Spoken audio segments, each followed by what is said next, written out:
based on my current role for the Nordic Council of Ministers, but as from my time of the other side of the table, because I've been a special advisor for the municipalities in Denmark, or for one of the municipalities in Denmark. So I've been on the other side of the table from Thomas. And listening to his presentation, I would say the greatest success was the bottom-up approach that started it all, the foundation for welfare technology that started a whole forest of new projects that really encouraged the municipalities to get started.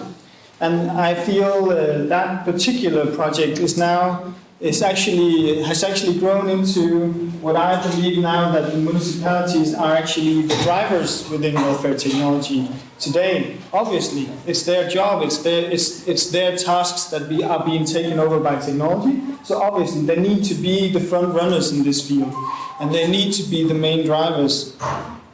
So the foundation started the whole bottom up, and now my concern would be to change that too rapidly. So listening to Thomas, I hear that the new approach would be more top-down. And I feel there are questions to be asked about this approach. So obviously we don't disagree on very many things, but I do believe it's very important to keep nurturing the bottom-up approach, because as we both know, about 50% of the success, or 50% of the business case when doing technology, lies within implementation. So the actual implementation, how do we get the technology to work in real life? That's about 50%. I know this, I've done about 30 odd projects, technology evaluations, so I know what is important. And implementation is essential. So what I asked from Thomas is, when they choose 3-4 technologies that needs to be nationally implemented, who are responsible for the evaluation, saying this is what this technology is worth? How do we actually know that the technology is worth that in all the different 98 municipalities, without being a yes but man? And how do we ensure that whoever makes the evaluation takes into consideration the amount of effort you need to do a proper implementation? Also, if we do too much top-down, we also take away the municipality's ability to prioritize their projects.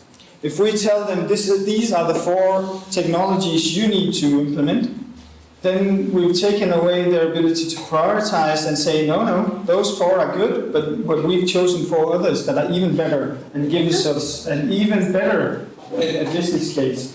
But because there are municipalities, even in Denmark, are different. So if you have a large geographical municipality, you'll have a good effect from telemedicine because you avoid too much driving on the road. If you're a very small city-based municipality, you don't have much effect on the telemedicine because there's not too much driving. So perhaps you'd like to prioritize different.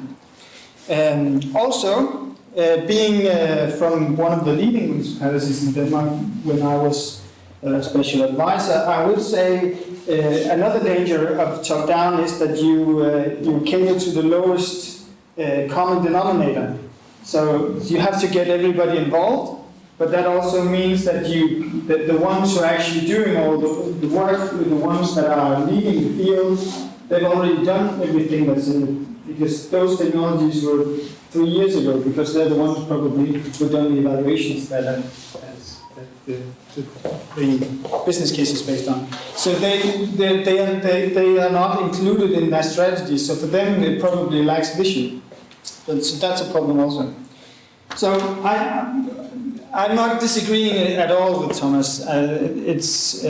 We've done a phenomenal job in Denmark, and we're very lucky to have had all the work done for us at the municipalities. I'm just saying it's very important that we still nurture the bottom-up approach, which has brought us the success that we have today. And also,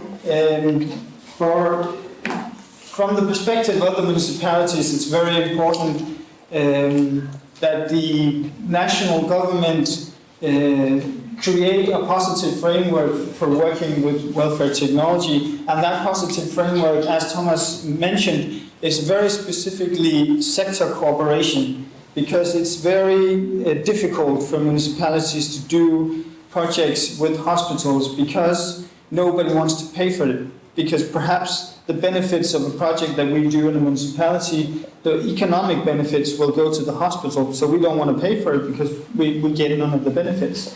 And we have a very complex system in Denmark regarding money that follow the patient, and if they're at the hospital for 7 days, it will cost the municipalities the same amount of money as if they're in there 1 day. So if they get out too early, we have to pay more, and it's a very difficult system. So it's a very, very important point for municipalities, if we want to do more telemedicine, that we get a proper financial legislation or distribution of money between sectors. Also infrastructure, you mentioned it, infrastructure very important.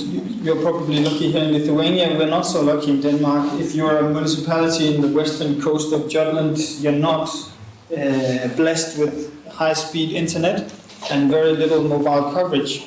So telemedicine suddenly becomes a very utopian idea.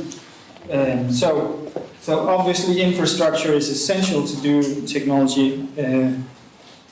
And the last point that I had was the economic incentives. So we were very lucky in Denmark to have the foundation when we started up, and a lot of municipalities got a lot of good experience from doing foundation projects.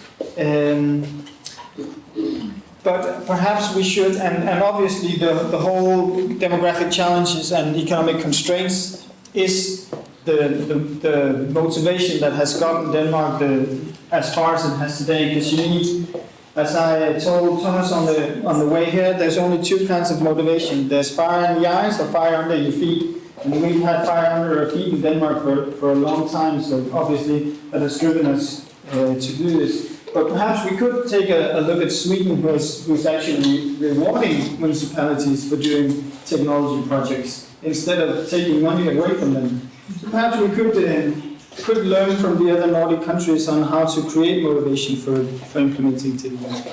So that was just the comments that I thought of when I was listening to the excellent presentation from Thomas. Thank you. So I would ask you, maybe after the second comment, you want to do a brief one of the comments. And my one I would ask Gerovės, the company visionary analytics partner to be